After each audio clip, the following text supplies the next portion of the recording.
చూసావమ్మా, ఆస్తి మొత్తం వాళ్ళదయ్యేటప్పటికి ఇష్టం వచ్చినట్టు పంచుకుంటున్నారు. అవునే, ఆస్తి మొత్తం పెళ్ళాం చేతిలోకి రాగానే వీడి ఆశలకు రెక్కలొచ్చేసినాయి. అయినా ఈ ఆదిగాడికి 20,000 అవసరం ఏమొచ్చిందో.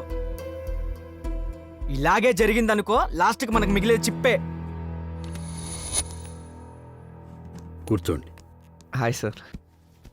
హాయ్ నిహారిక. హాయ్ బాబు. ఈసారి మీ అక్క బావ రాలేదా? చిన్న పనుండి బావ రాలేకపోయారు, అందుకే నేను తీసుకొచ్చాను. ప్రతి సంవత్సరం మీ అక్క బావ వాళ్ళ పెళ్లి రోజున మర్చిపోకుండా వచ్చి ఈ అనాథ పిల్లలకి 50,000 రూపాయలు సహాయం చేస్తుంటారు. లాస్ట్ టైం నేను మధుని కలిశాను. వాడికి ఆపరేషన్ చేస్తే అవడితనం పోయి నడుస్తాడని చెప్పారు. సో సబ్సిడీలో వాడికి ఆపరేషన్ చేసిన 50,000 అవుతుందన్నారు. సో 15,000 చెక్ తీసుకొచ్చా, రిమైనింగ్ అమౌంట్ తర్వాత ఇస్తాను. నిహారిక కూడా ట్యూషన్ చెప్పుకుంటూ పిల్లలకి చాలా సహాయం చేస్తుంది. మీరు చేసేది చాలా మంచి పని.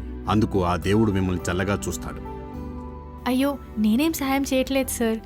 నేను కూడా వాళ్ళలాగే పెరిగాను. ఆ బాధ ఏంటో నాకు తెలుసు. ఏదో చేయగలిగే సాయం చేస్తున్నానంతే. ఉంటాం సార్. మంచిదమ్మా.